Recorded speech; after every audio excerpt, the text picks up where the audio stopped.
Hello,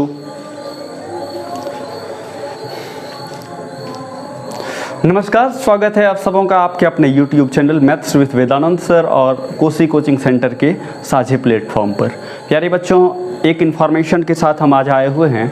जितने भी बच्चे 12th क्लास का एग्ज़ाम देंगे, ठीक, या फिर जो बच्चे 11th क्लास पास करके आगे इस ईयर के बाद 12th में जाना चाह रहे हैं, ठीक है, तो उसी सारे बच्चों के लिए ये खुशखबरी हम लेकर के आए हुए हैं। एक्चुअल बात क्या है कि बहुत सारे बच्चे एग्ज़ाम में जा कर के अपीयर होते हैं, एग्ज़ाम दे कर के आते हैं, अच्छे खासे नॉलेज रहने के बावजूद भी वो अच्छे अंक नहीं प्राप्त कर पाते हैं। इसका दो कारण है।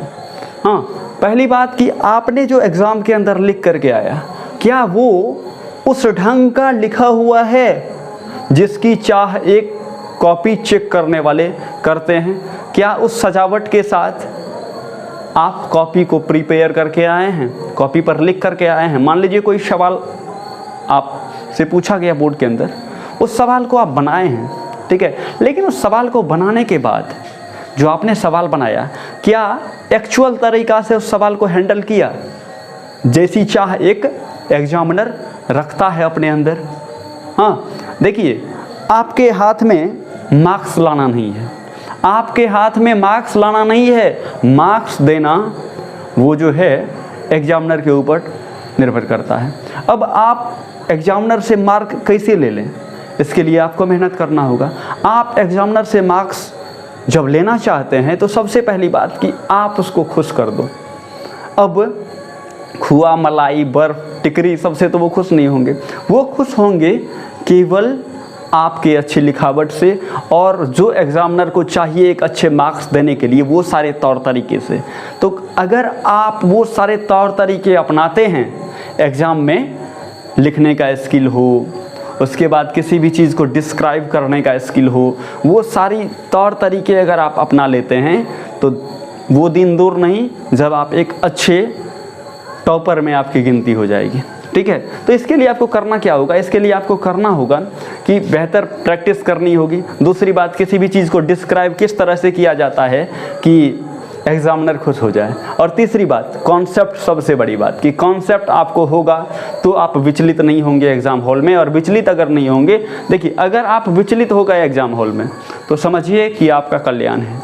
विचलित नहीं होना, तो वो सारे ट्रिक्स, तौर तरीके यहाँ हम आपको डेवलप करा करके देने वाले हैं, ठीक है। इसके लिए आपको जुड़ना होगा हमारे साथ maths with Vedanand YouTube channel पर या फिर कोसी कोचिंग सेंटर पर, ठीक है। तो उसमें हम इन सारी चीज़ों की बात हम करेंगे, ठीक है। तो अभी हम फिलहाल एक नया चैप्टर जो कि 12th का है, 12th सेकेंड वॉल्यूम, ठीक है, 12th सेकेंड वॉल्यूम का पहला चैप्टर इंटीग्रेशन, इंटीग्रल आज हम स्टार्ट करेंगे। प्यारे बच्चों, धैर्य से आप वीडियो को देखिए, ठीक है, और दोस्तों के बीच शेयर करिए। सारी चीज़ें क्रिस्टल क्लियर हम यहाँ कर देंगे। काफ़ी मेहनत कर रहे हैं आप लोगों के लिए। आप लोग धैर्य से, धैर्यपूर्वक 100% फोकस यहाँ रखिए, ठीक है।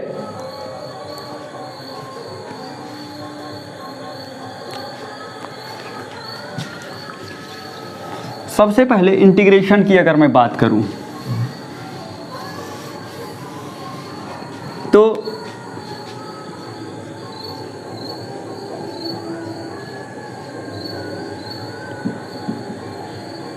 सबसे पहले इंटीग्रेशन की अगर मैं बात करूं तो 12th क्लास में इसका वेटेज की बात करते हैं सबसे पहले कि 12th क्लास के अंदर इंटीग्रेशन कितना महत्व है।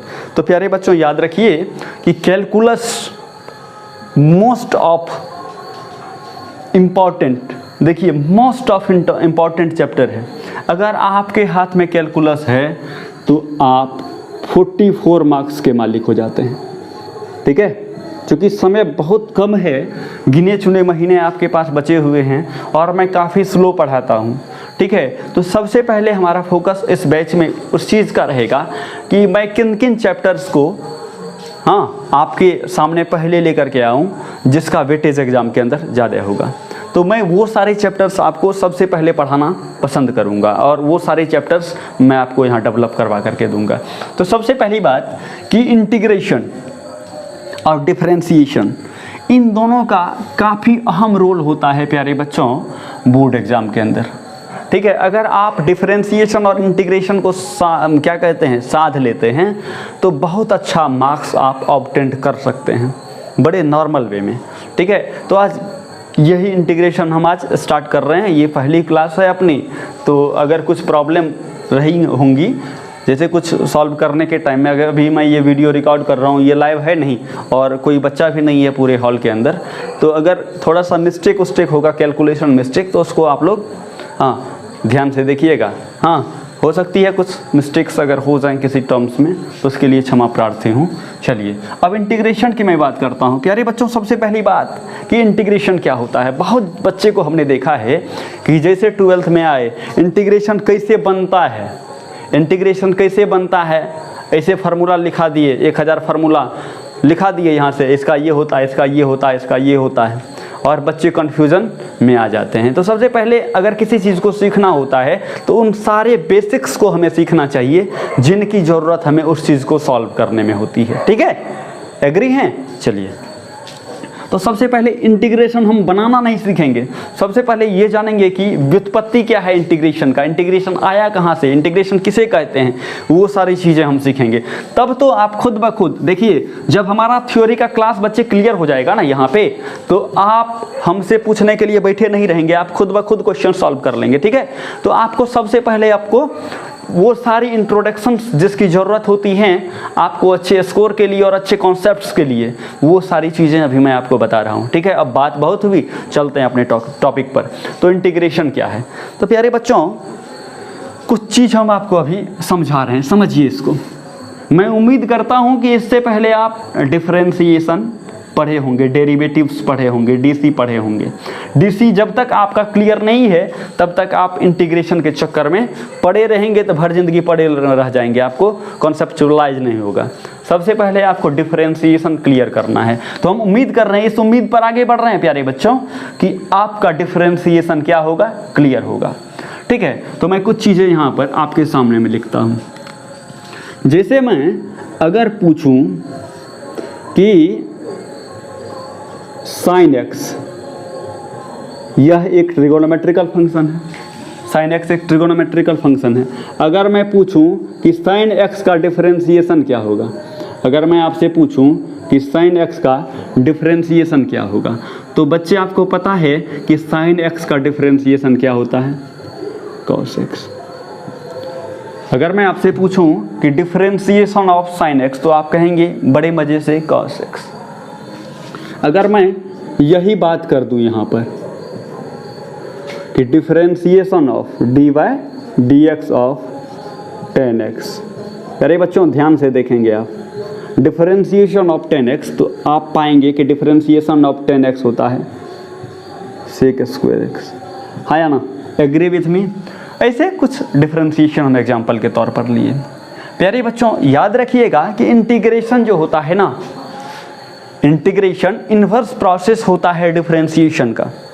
मेरे कहने का मतलब कि इंटीग्रेशन जो होता है ना, वो इन्वर्स प्रोसेस होता है डिफरेंशिएशन का। ठीक है, कह सकते हैं कि इंटीग्रेशन इज, ठीक, एंटी, देखिए ऐसे करते हैं, समझिए फिर से, integration is anti differentiation of, sorry, integration is anti DC. ठीक है, तो इंटीग्रेशन इज एंटी डीसी का मतलब क्या हुआ कि इंटीग्रेशन जो है डिफरेंशिएशन का उल्टा होता है। हाँ, समझ रहे हैं, इंटीग्रेशन जो होता है डिफरेंशिएशन का उल्टा होता है। यदि मैं बात करूं साइन एक्स के डिफरेंशिएशन की, साइन एक्स के डीसी की मैं अगर बात करूं, डेरिवेटिव की, अगर मैं साइन एक्स के डेरिवेटिव की बात करूं तो साइन एक्स का डेरिवेटिव होता है कॉस एक्स। तो साइन एक्स का डेरिवेटिव होता है कॉस एक्स, लेकिन इस कॉस एक्स का एंटी डेरिवेटिव होता है ये साइन एक्स। समझिए, साइन एक्स का डेरिवेटिव होता है कॉस एक्स और कॉस एक्स का एंटी डेरिवेटिव क्या होता है, एंटी डेरिवेटिव। ठीक है, समझिए, साइन एक्स का डेरिवेटिव हुआ कॉस एक्स लेकिन इस cos x का एंटी डेरिवेटिव हुआ sin x। तो हमने कहा कि integration is inverse process of differentiation. समझिए, मैंने कहा कि integration is inverse process of differentiation, यानी डीसी का व्युत्क्रम होता है, उल्टा होता है हमारा इंटीग्रेशन। तो अगर sin x का डेरिवेटिव cos x है तो cos x का एंटी डेरिवेटिव क्या है? sin x। ठीक इसी तरह से प्यारे बच्चों tan x के dc की अगर मैं बात करूं तो sec स्क्वायर x, तो sec स्क्वायर के एंटी डीसी के, देखिए ये डेरिवेटिव लिखिएगा, डीसी मतलब डेरिवेटिव और ए डीसी मतलब होता है एंटी डेरिवेटिव, समझिए। तो tan x का डीसी sec स्क्वायर x था, sec स्क्वायर x का एंटी डीसी tan x। अब समझिए तीसरा चीज़ मैं यहाँ पर लिख रहा हूँ, डिफरेंशिएशन ऑफ यानी D by D x of log x बराबर क्या होता है? 1/x। क्या होता है? 1/x। इसका मतलब कि log x का अगर मैं dc करूं, क्या करूं? log x का अगर मैं dc करूं तो 1/x आएगा, लेकिन 1/x का अगर मैं एंटी dc करूं तो वो क्या आ जाएगा? log x। तो अभी हमने कहा आपको कि integration is inverse process of differentiation. इसका मतलब ये कि यदि मैं किसी फंक्शन का डीसी करता हूँ, यदि मैं किसी फंक्शन का डीसी करता हूँ तो फंक्शन का जो डीसी होगा उस डीसी का अगर मैं इंटीग्रेशन करूँगा तो वही फंक्शन आएगा जिसका हमने पहले डीसी किया।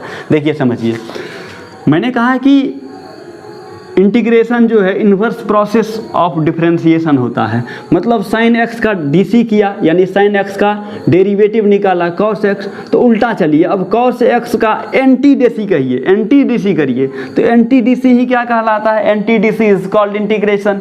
तो cos x का एंटी dc फिर प्राप्त क्या हो गया? sin x। वही तरह से यहाँ चलिए tan x का dc किए, sec स्क्वायर x आया, sec स्क्वायर x का एंटी dc tan x है, इसका मतलब sec स्क्वायर x का इंटीग्रेशन tan x है। फिर से समझिए, अब अगर log x का dc 1/x है तो log x का dc 1/x, 1/x का एंटी dc log x, और एंटी dc ही क्या कहलाता है? इंटीग्रेशन कहलाता है। तो यहाँ पर इस बात से ये चीज़ स्पष्ट हो गई कि sin x का dc cos x है, तो इसका मतलब cos x का इंटीग्रेशन जो है ना वो क्या हो जाएगा? sin x हो जाएगा। क्या हो जाएगा?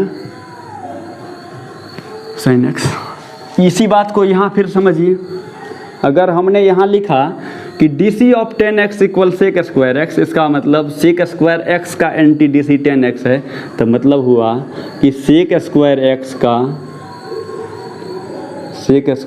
का एंटी dc यानी इंटीग्रेशन क्या हो जाएगा?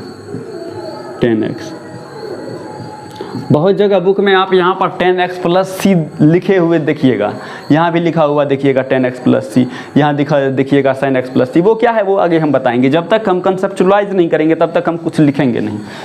ठीक वही बात यहाँ पर अगर मैं चलूँ इस जगह पे, तो इस जगह पे मुझे क्या मिला? अगर मैं यहाँ बात करूँ इस चीज़ की, तो यहाँ पर ये हुआ कि इंटीग्रेशन ऑफ 1/x बराबर क्या हो जाएगा? log x। देखिए ये अंडरस्टूड है, आगे हम बताएंगे कि dx क्यों लिखते हैं। देखिए एक्चुअल में अगर कहीं पर नॉर्मल dc करते हैं हम तो बट्टे में dx लिखते हैं। dx क्यों लिखते हैं जानते हैं? ये dx इस चीज़ को इंगित करता है कि दिए गए फंक्शन में वेरिएबल जो है किस स्थिति में है, यानी dx लिखे हुए हैं जिसका मतलब इस फंक्शन का वेरिएबल x है। यहाँ पर भी अगर डी बाई डी एक्स लिखे हैं तो इसका मतलब tan x में वेरिएबल x है। ठीक उसी तरह से यहाँ अगर इंटीग्रेशन की बात मैं करूँ तो cos x dx का मतलब ये केवल इस चीज़ को इंगित करता है कि ये इंटीग्रेशन किसके रिस्पेक्ट में हुआ है। चीज़ें क्लियर हुई? तो वो केवल रिस्पेक्ट लिखते हैं। यहाँ तक किसी बच्चे को कोई दिक्कत है तो बताइए पहले, नहीं है तो आगे बढ़ते हैं।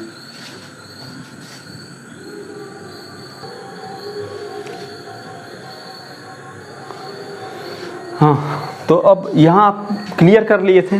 अब देखिए हम एक भी फार्मूला आपको ये नहीं कहेंगे कि आप इसको रट लीजिए। इंटीग्रेशन के अंदर या मैथ्स के अंदर कोई भी ऐसा चीज़ नहीं है जिसको आपको रटना पड़े, हर एक चीज़ को कॉन्सेप्ट के साथ सीखेंगे। ठीक है, तो जितने भी फार्मूले पैदे हुए थे डिफरेंशिएशन के चैप्टर के अंदर, तो वो हमने आपको ऑब्टेंड करके दिखाया कि भाई मेरे sin x का dc cos x होता है तो क्यों होता है, क्या कारण है।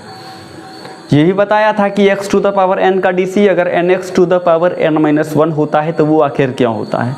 वो सारी चीज़ें जिस तरह से डिफ्रेंशिएशन में हमने पढ़ा था, ठीक उसी तरह से हर एक फार्मूला का जड़ जानने की कोशिश करेंगे कि आखिर ये ऐसा होता क्यों। ठीक है, तो सबसे पहले समझते हैं, ये इस बात का याद रखिएगा भाई मेरे कि अगर एगो फंक्शन है, यहाँ पर है ई डिब्बा में एगो फंक्शन है, ई डिब्बा में क्या है भैया, तो ई डिब्बा में अगर एगो फंक्शन है, यहाँ बराबर है, इधर भी एगो फंक्शन है, ठीक, तो बायां बगल वाला डिब्बा जो है इसका अगर डेरिवेटिव लिखल है इस डब्बा में, फंक्शन का डेरिवेटिव अगर इस डब्बा में लिखल है तो इसका मतलब ये समझना है कि इस डब्बा का इंटीग्रेशन करेंगे ना तो ये फंक्शन आ जाएगा।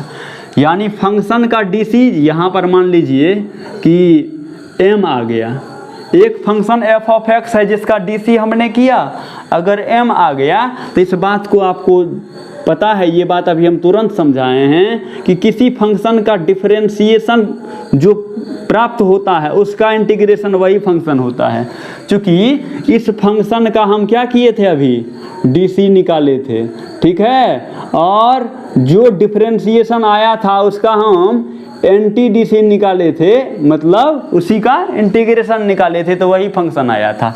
तो मेरे कहने का मतलब है यहाँ कि f(x) का डेरिवेटिव अगर m है तो इसका मतलब क्या है कि इंटीग्रेशन ऑफ m, देखिए रिस्पेक्ट क्या है यहाँ dx, आपको पता है ना कि x वेरिएबल है, तो इसका मतलब कि ये जो m है इसमें भी वेरिएबल क्या है dx, तो इंटीग्रेशन ऑफ m dx बराबर क्या हो जाएगा प्यारे बच्चों, वो हो जाएगा फंक्शन f(x). एक पार्ट इसमें जोड़ देते हैं c या k, आर्बिट्रेरी कांस्टेंट होता है, आर्बिट्रेरी कांस्टेंट होता है, ठीक है। ये क्यों होता है वो अभी हम चर्चा करेंगे, अभी केवल इतना ध्यान रखिए कि इंटीग्रेशन ऑफ mx बराबर फंक्शन होता है। क्यों होता है, क्योंकि यहाँ पर डेरिवेटिव ऑफ फंक्शन f(x) बराबर m है, तो एंटी डेरिवेटिव ऑफ m बराबर f(x) होगा, और जानते हैं कि anti derivative is called integration of this function. इसका मतलब m का इंटीग्रेशन यानी m का एंटी डेरिवेटिव वही फंक्शन f(x) होगा, जिसमें हम एक थोड़ा सा चेंज किया कि आर्बिट्रेरी कांस्टेंट c जोड़ दिया, ठीक है। वो क्यों जोड़ते हैं वो हम बताएंगे। तो बस इसी चीज़ को बिठा करके रखिएगा अपने जहन में भाई मेरे। सबसे पहले मैं बात करता हूँ, एक फंक्शन लेता हूँ y बराबर हमने फंक्शन लिया sin x, अगर मैं इसका DC करूँ तो मुझे मिलेगा dy/dx। आप कहोगे सर sin x का DC होता है cos x, कोई किसी को दिक्कत नहीं हुआ होगा। प्यारे बच्चों क्या करते हैं कि क्रॉस मल्टीप्लिकेशन करिए आप, तो क्रॉस मल्टीप्लिकेशन करिएगा तो dy मिलेगा बराबर cos x dx, हाँ या ना, समझिए यहाँ तक, कोई दिक्कत है तो बताइए मुझे। y का DC y बराबर sin x माना डिफरेंशिएशन किया तो cos x हुआ, कुछ नहीं किए हैं, केवल हम कोना कोनी गुना कर दिए हैं, जिसको आप तिर्यक गुना या क्रॉस मल्टीप्लिकेशन बोलते हैं। हाँ भाई, अब क्या करते हैं, दोनों तरफ इंटीग्रेशन लगाते हैं, इंटीग्रेशन dy। आपको पता है कि कोई भी समीकरण का अगर स्ट्रक्चर रहता है तो हम दोनों तरफ समान संक्रिया कर सकते हैं, नो एनी प्रॉब्लम होता है, कोई भी परिवर्तन नहीं होता उससे। तो ये फंक्शन है, इसका हमने इंटीग्रेशन इधर से किया, तो इधर भी क्या करना पड़ेगा, इंटीग्रेशन करना पड़ेगा cos x dx का, ठीक है। इंटीग्रेशन से d खत्म हो जाता है, इंटीग्रेशन से क्या खत्म हो जाता है, d खत्म हो जाता है। ये हम आपको 11th क्लास में ही बताएं, एक्चुअल में 11th क्लास में ही टोटल सारा कॉन्सेप्ट हम बहुत सारा चीज़ बता दिए थे इंटीग्रेशन का, ठीक है। तो वहाँ से आपको पता है कि इंटीग्रेशन से d खत्म हो जाता है। खैर इस चीज़ को अभी हम बताएंगे, तुरंत इस चीज़ को अभी हम बताएंगे कि क्यों ख़त्म होता है, ठीक ना, धैर्य रखिए थोड़ा सा। तो हमने क्या किया, इंटीग्रेशन से d खत्म हो गया, तो इंटीग्रेशन से अगर d खत्म हो गया तो क्या बच गया, y बराबर integration of cos x dx, इधर तो ख़त्म नहीं हो रहा है cos x dx। अब यहाँ कहिएगा कि गुरुजी आपने यहाँ d से इंटीग्रेशन ख़त्म करके केवल y लिख दिया, तो यहाँ भी इंटीग्रेशन से d को ख़त्म करके cos x dx लिख दीजिए।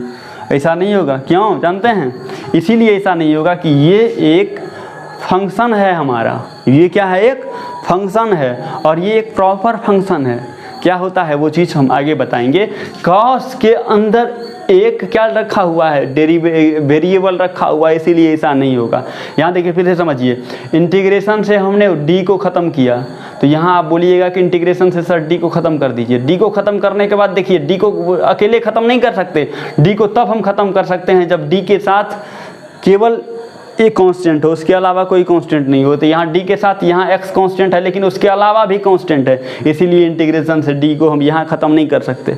यहाँ तो केवल डी के साथ सिंगल वेरिएबल वाई लिखा हुआ है, यहाँ पर डी के साथ डी एक्स और उसके बाद में भी कॉस एक्स लिखा हुआ है, इसीलिए यहाँ नहीं ख़त्म होगा।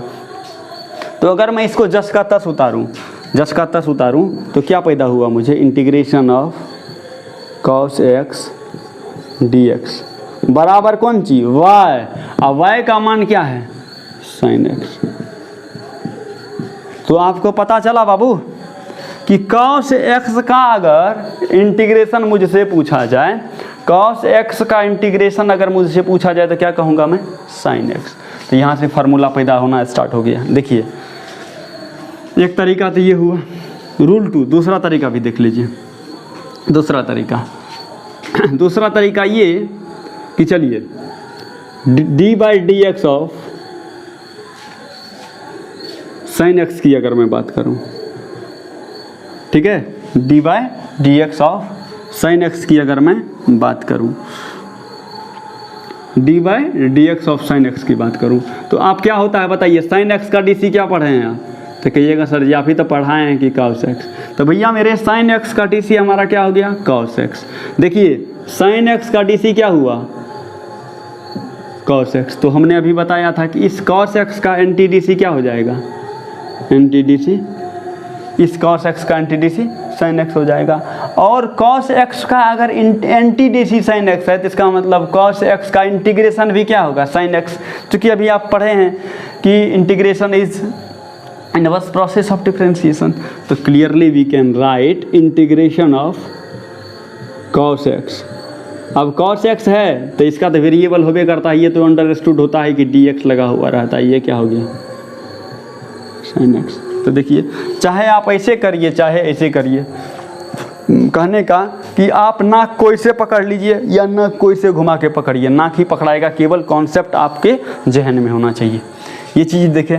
उसके बाद की बात मैं करता हूँ। तो यहाँ फार्मूला लिखना स्टार्ट करता हूँ मैं। देखिए यहाँ से प्रूफ होते जाएगा, यहाँ लिखते जाएंगे। हमने पहला फार्मूला पढ़ा कि integration of cos x D x बराबर कौन चीज़, साइन एक्स प्लस सी। अभी जोड़ते जाइए, आगे हम बताएंगे क्यों जोड़ेंगे। पहला फार्मूला हुआ कि integration of cos x D x बराबर साइन एक्स। इसको रटना नहीं है आपको, आप केवल डी सी को कॉन्सेप्चुलाइज कर लीजिए, इंटीग्रेशन हम कराएंगे आपको। कहीं भी दुख तकलीफ नहीं होगा भाई, मेरे पे विश्वास रखिए, कहीं भी दिक्कत नहीं होगा। तो पहले तो यहाँ तक उतारिए, तब तक हम वीडियो पॉज करते हैं।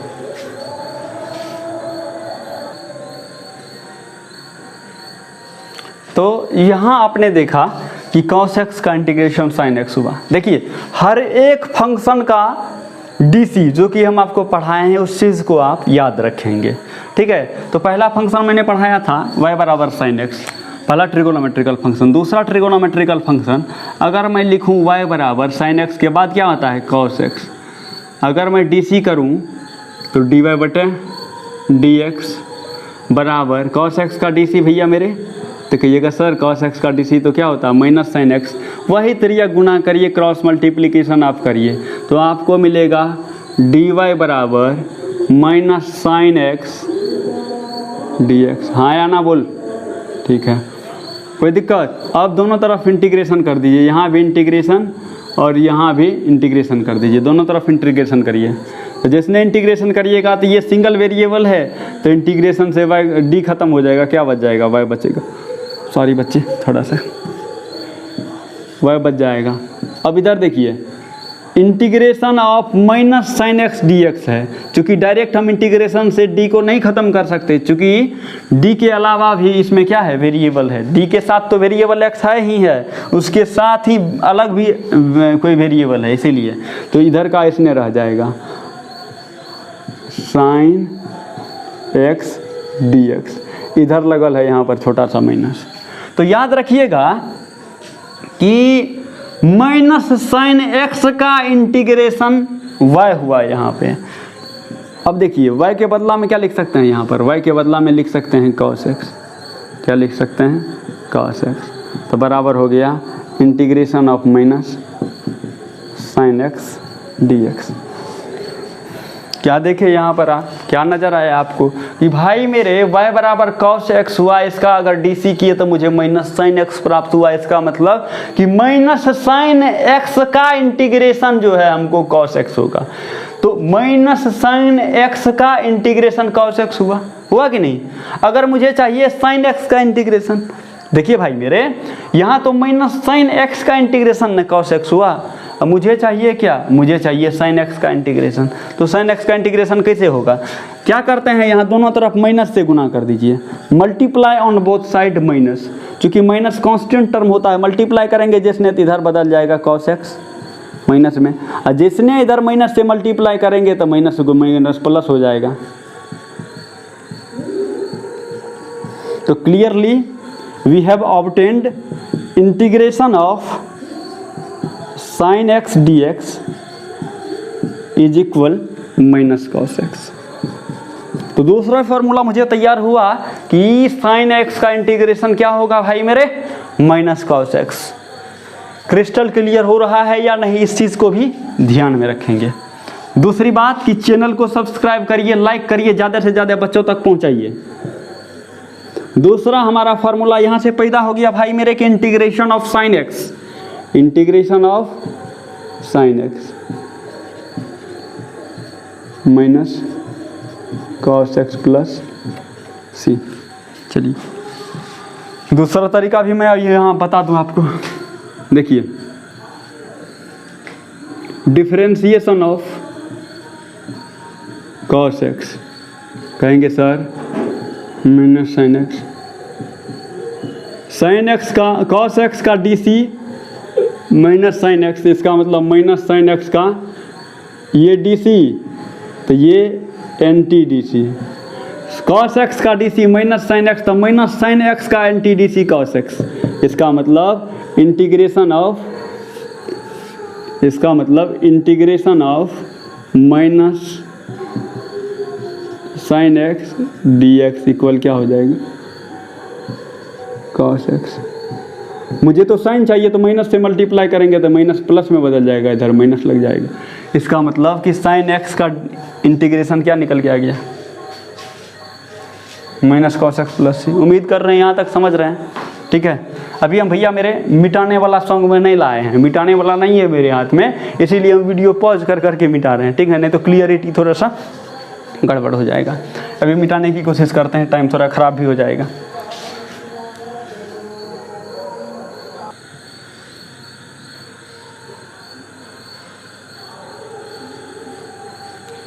तो हमने दो फंक्शन यहाँ तक देखा, पहले साइन एक्स का डी सी देखा, उसके बाद कॉस एक्स का डी सी देखा। अब डिफ्रेंशिएशन करते हैं टेन एक्स का और उसी आधार पर इंटीग्रेशन भी कर लेंगे।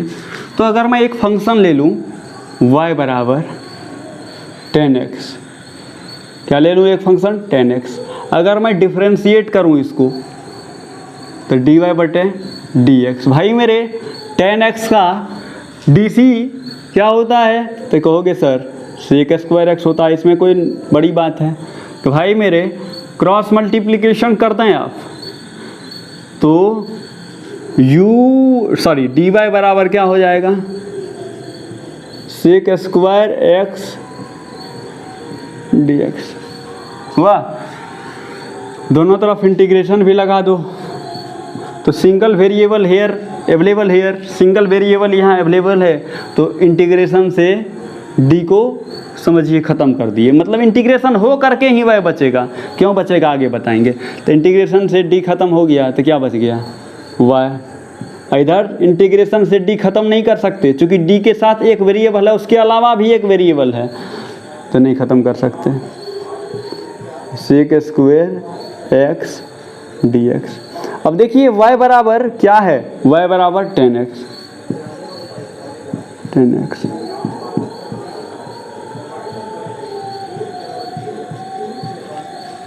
मतलब integration of sec square X बराबर 10x होगा। बहुत बच्चा यहाँ इतना कंफ्यूज हो जाते हैं कि 10x का इंटीग्रेशन ही सेक स्क्वायर एक्स बोल देते हैं। हमने कहा कि यदि किसी भी फंक्शन का प्रॉपर डिफरेंशिएशन हुआ है तो जो डिफरेंशिएशन है उसका इंटीग्रेशन वही फंक्शन होगा। जैसे 10x का डी हुआ है सेक स्क्वायर एक्स, तो सेक स्क्वायर एक्स का इंटीग्रेशन होगा 10x। ऐसे मत समझिएगा कि सेक एक्स का 10x हो जाएगा, सेक स्क्वायर एक्स रहेगा तब वहाँ पर 10x होगा। चलिए, तो ये तरीका हुआ। दूसरा तरीका तो आपको पता है कि d/dx ऑफ 10x बराबर होता है सेक स्क्वायर एक्स। अगर मैं यहाँ देखूँ 10x का डी किया सेक स्क्वायर एक्स, तो सेक स्क्वायर एक्स का एंटी डी करेंगे तो 10x आएगा। इसका मतलब कि integration of sec square X dx बराबर 10x प्लस सी। तो तीसरा फार्मूला मुझे निकला, यहाँ तो कॉस का निकला, साइन का निकला। तीसरा formula integration of sec square X ना मिस 10x का भी इंटीग्रेशन होता है, लेकिन क्या होता है आगे पढ़ेंगे। सेक स्क्वायर एक्स dx बराबर क्या हो जाएगा 10x प्लस सी। ठीक है, 3 हुआ। अब इसी तरह से यहाँ पर ही काम निकाल देते हैं एक अगला फंक्शन। साइन कॉस 10 देखें, आप ले लीजिए y बराबर cot x। अब देखिए डायरेक्ट लिखते हैं dy/dx बराबर cot x का माइनस cosec स्क्वायर एक्स। ठीक, करिए dy बराबर minus cosec square X dx। चलिए, इंटीग्रेशन से ख़त्म हो जाएगा, dy बचेगा, y का मान क्या है cot x बराबर integration of cosec square x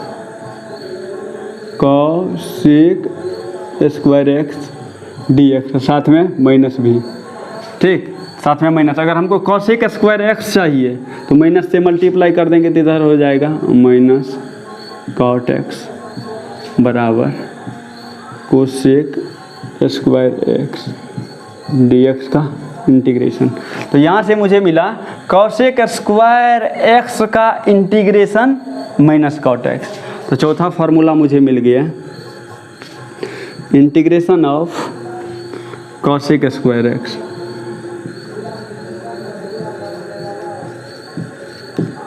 क्या मिल गया भाई, तो माइनस cot x प्लस सी। कोई दुख तकलीफ तो नहीं हुआ होगा। अब मिटाते हैं यहाँ तक। उम्मीद करते हैं कि यहाँ तक समझ में आया होगा आपको ठीक ढंग से। अरे बाप रे,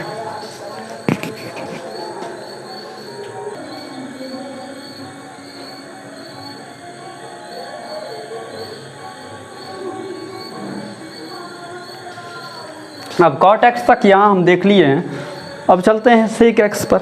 तो अब देखिए, ये बड़ा वाला तरीका जो था ना अभी मैं कर रहा था y बराबर मान करके, ठीक है, अब वो हम समझा दिए ऑलरेडी, तो उससे आप खुद कर लेंगे। अब दूसरा तरीका जो हमारा होता है उससे करते हैं। तो दूसरा तरीका हमारा क्या है उसको देखते हैं। ये cot तक हुआ था, चौथा। अब 5 नंबर में sec की बात करता हूँ मैं, sec। तो sec क्या है, अगर मैं डिफरेंशिएशन करूं dy/dx मतलब डिफरेंशिएशन ऑफ सेक x, तो आपको पता है कि सेक x का डी जो होता है वो होता है सेक x इंटू 10x। क्या होता है जी, सेक x इंटू 10x। अगर सेक x का डी सेक x इंटू 10x है, समझिए सेक x का डेरिवेटिव है सेक x इंटू 10x, तो इसका मतलब सेक x इंटू 10x का एंटी डेरिवेटिव क्या है, तो सेक x इंटू 10x का एंटी डेरिवेटिव है हमारा सेक x। ठीक, और सेक x इंटू 10x का अगर एंटी डेरिवेटिव सेक x है तो इसका मतलब हुआ कि integration of sec x into 10x dx बराबर क्या हो जाएगा सेक x। प्लस सी जोड़ देते हैं। 1 मिनट, ठीक है।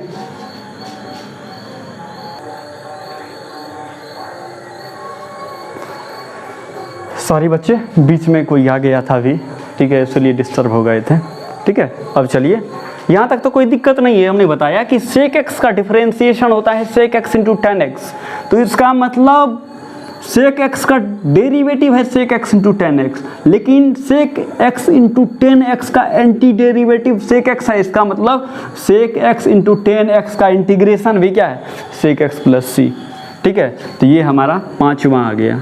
पाँचवा जुगाड़ क्या निकल के आया मेरे भाई, आया कि integration of sec x into tan X D X अगर लिखल रहेगा तो इसको हम क्या लिख सकते हैं, सेक एक्स प्लस सी। कोई दिक्कत? थोड़ा हम स्लो पढ़ाएंगे। ये मेरे अंदर एक डिमेरिट है कि मैं किसी भी चीज़ को धीरे धीरे लेके चलता हूँ। ऐसा नहीं कि तेज़ी से नहीं होता है, स्पीड भी पढ़ा सकते हैं, लेकिन धीरे धीरे समझिए। आपको 1-2 क्लास समझने में आपको लगेगा, उसके बाद फिर शताब्दी एक्सप्रेस बनेंगे। तो ये सेक एक्स वाला कॉन्सेप्ट था अपना। उस मेथड से भी आप कर सकते हैं इसको। एक लास्ट जिसको मैं दोनों मेथड से बता रहा हूँ अभी। मान लिया जाए हुजूर, अगर y बराबर, देखिए sine X cos X tan X sec X tan X cot X sec X तक का हमने डी सी अभी देखा। हाँ, अब कॉसेक एक्स का डी सी अगर y बराबर क्या हो, कॉसेक एक्स हो, तो डी सी क्या होता है, तो D Y by D X. Cosec X का डी सी होता है minus cosec x into cot X. कोना कोनी गुना मारिए भैया मेरे, तो डी वाई बराबर minus cosec x into cot x D X. Integration लगा दीजिए, इधर भी लग गया, तो लगेगा तो y बचेगा। देखिए यहाँ की अगर मैं बात करूँ, इंटीग्रेशन से d ख़त्म नहीं हो सकता, क्योंकि यहाँ भी वेरिएबल, यहाँ भी वेरिएबल, यहाँ भी वेरिएबल। तो क्या करता हूँ मैं, यहाँ इसको वैसे छोड़ देता हूँ, minus cosec x into cot x D x.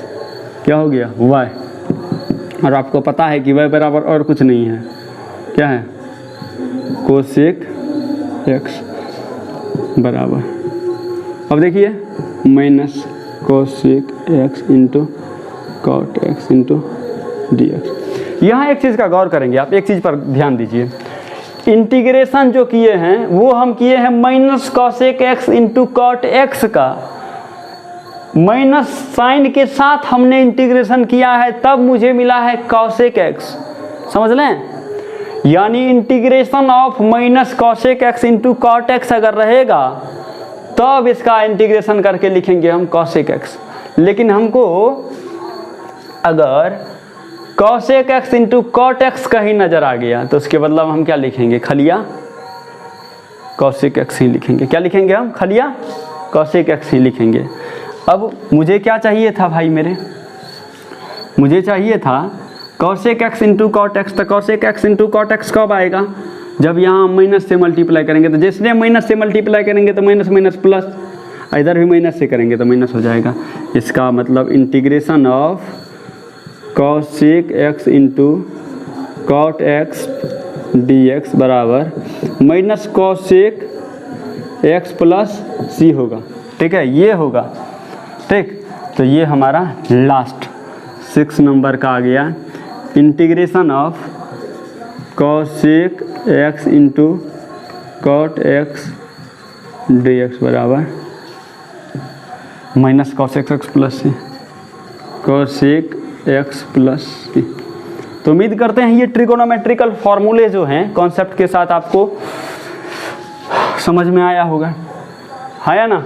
यहाँ तक में किसी बच्चे को कोई दुख तकलीफ होगा तो बताएंगे आप मुझे। ये हमने डिफरेंशिएशन का सहारा लेकर के इंटीग्रेशन करना सीखा अभी तक, ठीक है। अब आगे बढ़ते हैं, एक लास्ट,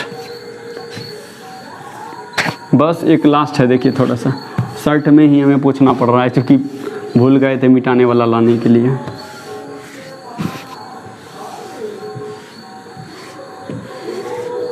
भाई मेरे एक चीज़ आप ध्यान से देखिए, हमने कहा यहाँ कि अगर कोई फंक्शन है, ठीक है, अगर कोई फंक्शन हमारे पास है जिसका हम डिफरेंशिएशन कर सकते हैं, जिस फंक्शन का डिफरेंशिएशन हम कर रहे हैं, तो फंक्शन का डिफरेंशिएशन करने के बाद जो डिफरेंशिएशन होगा उस डिफरेंशिएशन का इंटीग्रेशन हमारा वही फंक्शन होगा। अभी बार बार इस चीज़ को हम दोहरा रहे हैं, ठीक है।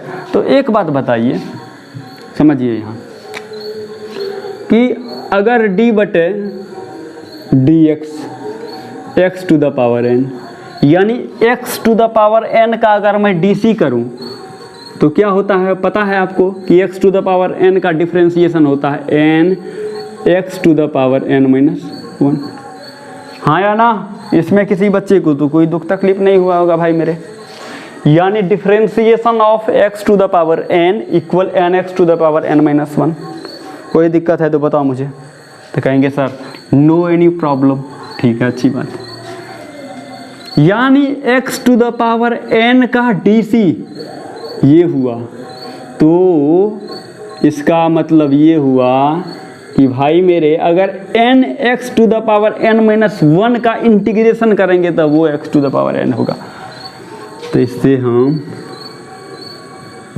क्या निकाल लेते हैं निष्कर्ष भाई कि अगर integration of n x to the power n minus 1 मुझसे पूछा जाए तो ये होगा x to the power n। समझ रहे हैं? प्लस में एगो c आर्बिट्रेरी कांस्टेंट जोड़ दीजिए, अनबिट्रेरी कांस्टेंट। हाँ या ना, समझ में आया यहाँ तक? कोई चीज़ है, किसी तरह की कोई दिक्कत नहीं ना? चलिए बस इसके बाद एक और लास्ट कर देते हैं। ठीक इसी तरह से एक चीज़ बताइए, अगर मुझसे ये नहीं पूछ के एक अलग चीज़ पूछ दे, क्या पूछ दे कि d बटे d x of x to the power n plus 1। अगर x to the power n का dc ना पूछ के मुझसे पूछ दे कि differentiation of x to the power n plus 1 क्या होगा, तो आप कहेंगे सर ये कौन सी बड़ी बात है, हमने x to the power n का dc पढ़ा हुआ है। ठीक उसी तरीके से इसका भी dc कर देंगे। तो अगर कहीं पर भी variable to the power constant रहता है तो कांस्टेंट पीछे जाता है, वेरिएबल का पावर कांस्टेंट माइनस 1 हो जाता है। ये तो ऑलरेडी 11th में हम बार बार पढ़ाए हैं आपको कॉन्सेप्ट के साथ। तो बताइए मेरे भाई कि पावर में n प्लस 1 एगो कांस्टेंट है और x कौन सी है, वेरिएबल है, मतलब ये जो है इसी फॉर्म का है। तो इसी तरीके से इसका dc करिए, तो dc में क्या होता है भाई मेरे, पावर पीछे जाता है, तो पावर पीछे चला गया, तो पावर है n प्लस 1, ये आ गया। उसके बाद जितना पावर रहता है वेरिएबल पर उस पर 1 घट जाता है, तो n प्लस 1 है। तो ये देखिए ना, x to the power n का dc n x to the power n minus 1, यानी पावर पीछे गया। ये देखिए ना, पावर पीछे चला गया और जो पावर था उस एक्चुअल पावर में से भी 1 कम हो गया। तो यहाँ पर x का पावर n प्लस 1 है तो n प्लस 1 पीछे जाएगा और एक्चुअल पावर जो n प्लस 1 है इससे 1 कम हो जाएगा। तो जैसे कम होगा भाई मेरे, तो इधर क्या मुझे मिलेगा, d by D x of x to the power n plus 1 बराबर n plus 1 into x to the power n मिलेगा। ये से ये ख़त्म हो गया ना जी। अब देखिए क्या होता है, अब क्या करते हैं कि x to the power n plus 1 का dc n plus 1 into x to the power n है। अगर मुझे इसका इंटीग्रेशन करने कह दे, किसका, इस पूरे का इंटीग्रेशन करने कह दे, तो हमको ये मिलेगा केवल। इस पूरे का इंटीग्रेशन अगर कहे तो हमको क्या मिलेगा, x to the power n plus 1। लेकिन हम क्या करते हैं यहाँ चालाकी, देखिए चालाकी क्या होगा, यहाँ पर n प्लस 1 तक कांस्टेंट है, x to the power n यहाँ वेरिएबल है। तो देखिए इंटीग्रेशन अगर हम करते हैं ना, डिफरेंशिएशन में भी हम आपको बताए थे कि कांस्टेंट जस का तस रह जाता है, कांस्टेंट पर इंटीग्रेशन का कोई भी, डिफरेंशिएशन का कोई भी फर्क नहीं पड़ता है। अगर कोई भी फंक्शन इनटू कांस्टेंट के रूप में हो या कोई भी फंक्शन कांस्टेंट इंटू फंक्शन के रूप का हो तो कांस्टेंट जस का तस फंक्शन का डीसी करते हैं। ठीक उसी तरह से इंटीग्रेशन में भी करते हैं। अगर कोई भी फंक्शन आपको कांस्टेंट इंटू फंक्शन के रूप में होगा तो कांस्टेंट जस का तस फंक्शन का इंटीग्रेशन। ठीक, तो वही उपाय लगाइए यहाँ। अगर मैं यहाँ से एक जुगाड़ निकाल के आपको दे दूं कि भाई इसका डीसी है ये, इसका एंटी डीसी है ये, तो इसका मतलब इस पूरे का इंटीग्रेशन ये होगा। ये कहने का मेरा मतलब यहाँ है कि अगर मुझे इंटीग्रेशन पूछेगा n+1 x to the power n dx का, तो मुझे क्या मिल जाएगा, x का पावर n+1 मिल जाएगा। मिलेगा कि नहीं भाई मेरे, यही मिलेगा या नहीं मिलेगा। लेकिन n+1 क्या है, एक कांस्टेंट है, तो कांस्टेंट अगर बाहर भी निकाल दें तो इधर कांस्टेंट गुना में है तो इस बगल जाएगा तो किस में हो जाएगा, तो भाग में हो जाएगा। तो यहाँ से आप यहाँ देखिए कि n+1 x to the power n के गुना में है, तो ये n+1 तो खलिया कांस्टेंट है, तो कांस्टेंट बाहर निकाल देते हैं। तो कांस्टेंट को जिसने बाहर निकालेंगे यहाँ से तो हो जाएगा n+1, कांस्टेंट है ये बाहर निकल गया, इंटीग्रेशन हो गया किसका, x to the power n dx का। कितना भाई मेरे, x to the power n+1। लेकिन मुझे केवल इसका इंटीग्रेशन चाहिए, तो ये गुणाम है दूसरा इधर जाएगा, किस में हो जाएगा, भाग में हो जाएगा, n+1 प्लस c। समझे कि नहीं। तो उम्मीद करते हैं यहाँ तक आप लोगों को ठीक ढंग से समझ में आया होगा। ठीक है,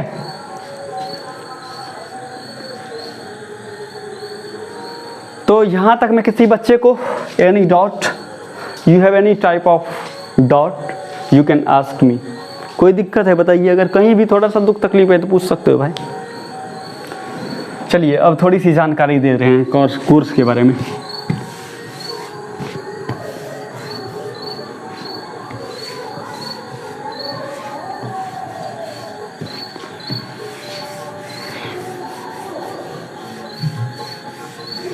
चलिए एक बैच की हम शुरुआत कर रहे हैं, एक बैच स्टार्ट करने जा रहे हैं। ठीक है, अब की बार 99 पार।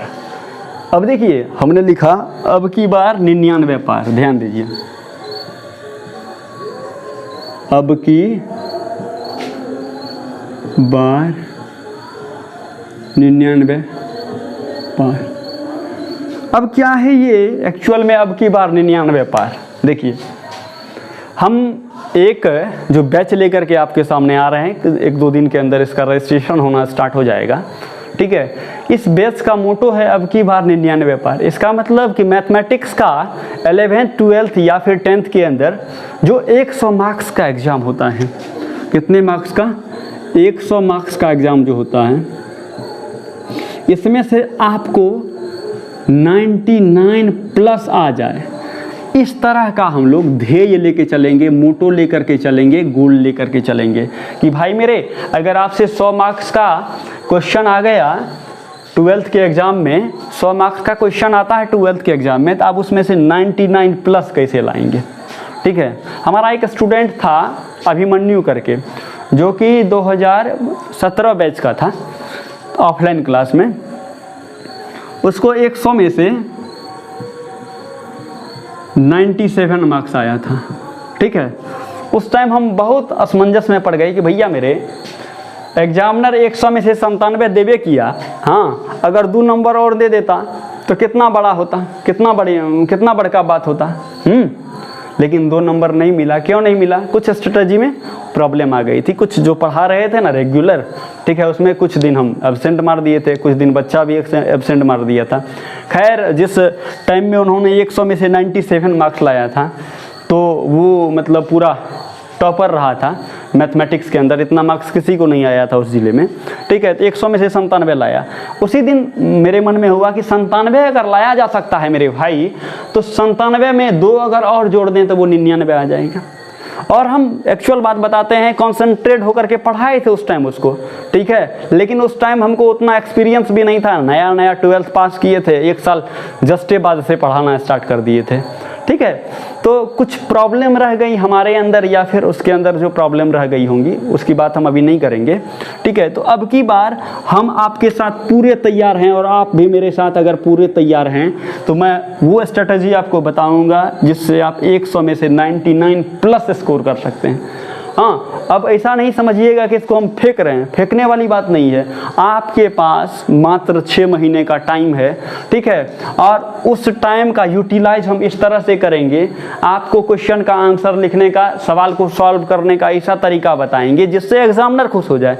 और आपको किसको खुश करना है भैया? एग्जामिनर खुश तो अपना काम बना, अपना काम बनना उससे मतलब रखिए कि अब एग्जामिनर को हम किस तरह से खुश कर दें। तो एग्जामिनर मिठाई से खुश नहीं होगा, आपके समोसा से नहीं खुश होगा, वो आपके प्रेजेंटेशन से खुश होगा। तो आप 100 मार्क्स के क्वेश्चन को जो सॉल्व करेंगे तो इस ढंग से सॉल्व करेंगे कि हर एक आदमी को बहुत अच्छा देखने में लगे और 100% सही हो जाए, ठीक है।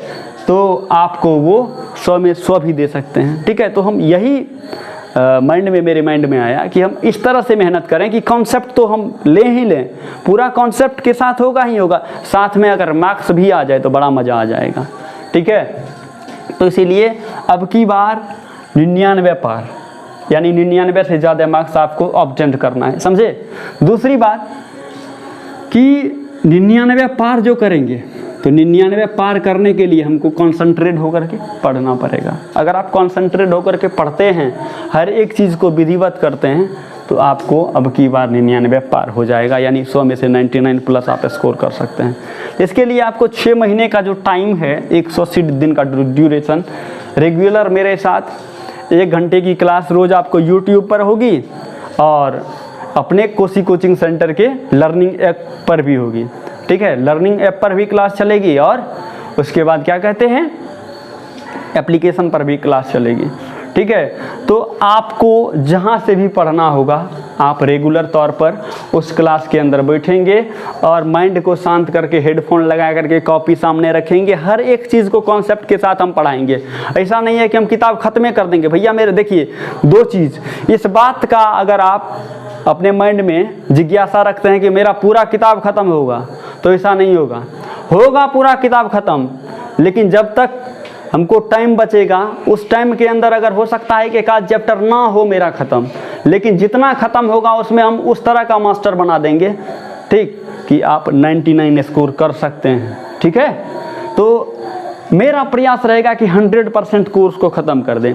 मेरी एक कमी है कि ढेर सारी कमी इसको कहिए कि मैं धीरे पढ़ाता हूँ, ठीक है, धीरे पढ़ाता हूँ तो स्लो पढ़ाऊँगा थोड़ा सा, ताकि सबको समझ में भी आ जाए और स्कोर भी आपका अच्छा हो जाए, कॉन्सेप्चुलाइज भी हो जाए ठीक ढंग से। तो स्लो पढ़ाने के कारण अगर हो सकता है कि 1-8% चांस कि हम पूरा सिलेबस ख़त्म ना कर सकें, तो 1-8 चैप्टर अगर बच जाएगा, ठीक है, तो उसको हम केवल उसका क्वेश्चन सॉल्व करा देंगे, ठीक है। तो उस चीज़ की तो फिक्र मत करिए आप। तो आपको अब की बार 99 पार कराने की जिज्ञासा के साथ आपके साथ हम बैठे हुए हैं, आए हुए हैं। अब देखना ये है कि आप लोग मेरे साथ कितने खड़े होते हैं, कितना मेहनत कर पाने में आप लोग सक्षम हो जाते हैं, ठीक है। तो वो सारा कॉन्सेप्ट हम आपको यहाँ बताएंगे कि किस तरह से आप तैयारी करिए, किस तरह से एग्ज़ाम में लिखिए कि आपको अच्छा से अच्छा मार्क्स मिले, ठीक है। चलिए, अब तो बात हुई कि YouTube पर भी क्लास चलेगा और ऐप के ऊपर भी क्लास चलेगा। तो अब की बार 99 पार 2 गो पार्ट है। मैथमेटिक्स का 12th के मैथ का 2 पार्ट है जी, फर्स्ट पार्ट और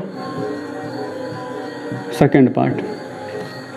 तो YouTube पर जो क्लास चलेगा अपना, कुछ क्लास YouTube पर होगी अपनी, ठीक है। YouTube पर जो कुछ क्लास होगा, 8-10 क्लास आपको डेमो के तौर पर मिलेगा, जो कि आपको फ्री ऑफ कॉस्ट देखना है, समझना है, ठीक है।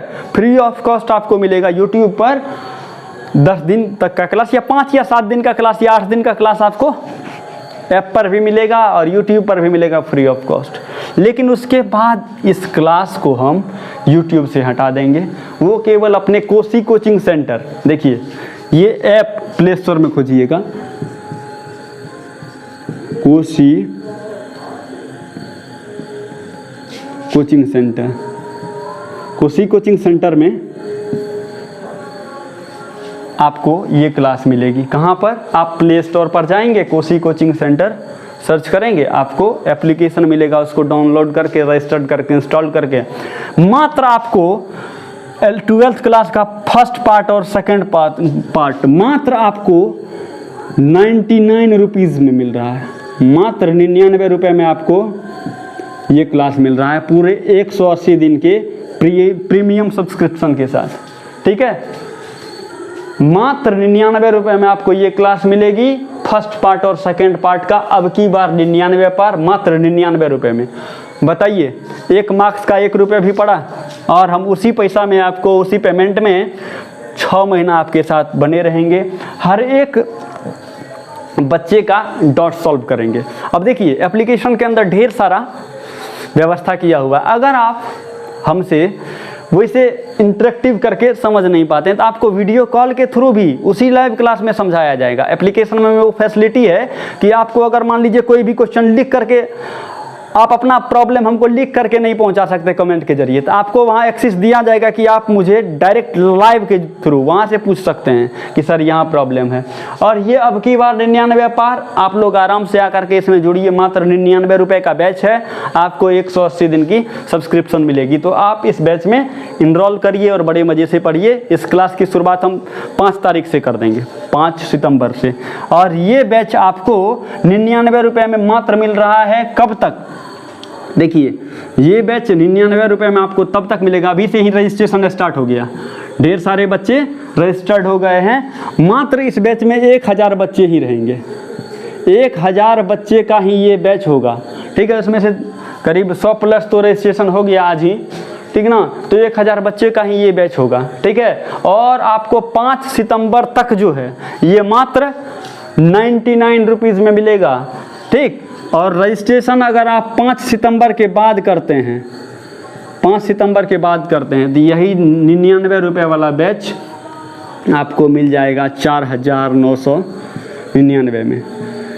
ये 4999 रुपये आपको मैथमेटिक्स के ऑफलाइन क्लास का हमारा चार्ज है यहाँ का, जो आपको मात्र 99 रुपये में 5 सितंबर तक दिया जा रहा है। तो प्यारे बच्चों, आप चाहें तो इसका फ़ायदा उठा सकते हैं। हम तो कहेंगे कि आप फ़ायदा उठाइए। मात्र 99 रुपये में 5 सितंबर से पहले आप अपना रजिस्ट्रेशन करिए और मात्र 99 रुपये में। ऐसा ना हो कि 5 सितंबर के बाद आपको अगर लेना होगा तो 4999 आपको देना पड़ जाएगा, ठीक है। उसके साथ साथ अगर आप देखिए ऐप को शेयर करते हैं, अगर आप ऐप को शेयर करते हैं अपने दोस्तों के बीच, कहाँ करते हैं? ऐप को शेयर करते हैं अपने दोस्तों के बीच। अगर आप 5 बच्चे को शेयर करते हैं, 5 स्टूडेंट को शेयर करते हैं और वो 5 स्टूडेंट एप्लीकेशन को इंस्टॉल करके रजिस्टर्ड हो जाता है आपके क्या कहते हैं वो, कौन सा कोड होता है वो जी, कूपन कोड से, आपके कूपन कोड से अगर 5 बच्चा रजिस्टर्ड हो जाता है तो वो आपको 99 में भी 50% आपको छूट मिल जाएगा, वो भी आपको 49 में ही मिल जाएगा। इसीलिए आप ध्यान रखिए कि ऐप को अपना रजिस्टर्ड करके अपना कोर्स खरीदिए और बच्चों में भी शेयर कर दीजिए ताकि सब बच्चा इसका फ़ायदा उठा सके, ठीक है। और देखिए, इसमें 99 रुपये हम कोई बहुत बड़ी राशि नहीं ले रहे हैं आपसे। अब देखिए इसका फ़ायदा क्या है, आप जो भी चैप्टर पढ़ेंगे तुरंत उसका एग्जाम क्या कहते हैं एग्ज़ाम आपको उसी ऐप पर मिल जाएगा। जैसे आपको क्लास ख़त्म हुई, ठीक, क्लास ख़त्म होने के साथ आपको उस पर नोट भी मिल जाएगा और उस तरह के क्वेश्चन का ढेर सारा जो है पैटर्न में भी मिल जाएगा और उस तरह का नोट शीट मिल जाएगा, तो आप उससे प्रैक्टिस भी कर सकते हैं। साथ ही साथ इस एग्ज़ाम को में अगर हम 99 पार करने की बात कर रहे हैं तो आप 12th का बोर्ड एग्ज़ाम एक बार दीजिएगा, ज़िंदगी में 12th का बोर्ड एग्ज़ाम एक बार दीजिएगा। अगर आप फेल ना करें तो एक बार दीजिएगा, ठीक है। लेकिन अगर आप उसी एग्ज़ाम को एग्ज़ाम होने से 5 बार 7 बार पहले दे दें तो आपको पूरा कॉन्फिडेंस आएगा कि आई कैन डू इट, मैं इस चीज़ को कर सकता हूँ, मैं 99 मार्क्स ले आ सकता हूँ। तो आपको क्या होगा कि जो भी क्लासेस आपके सामने होंगी प्यारे बच्चों, उसी क्लास का टेस्ट तुरंत उसी ऐप पर मिल जाएगा। आप टेस्ट दीजिए और अपने इम्प्रूवमेंट को देखिए। दूसरी बात कि 6 महीना में 12 टेस्ट होगा आपका। 6 महीना में टोटल कितना टेस्ट होगा भाई मेरे? 6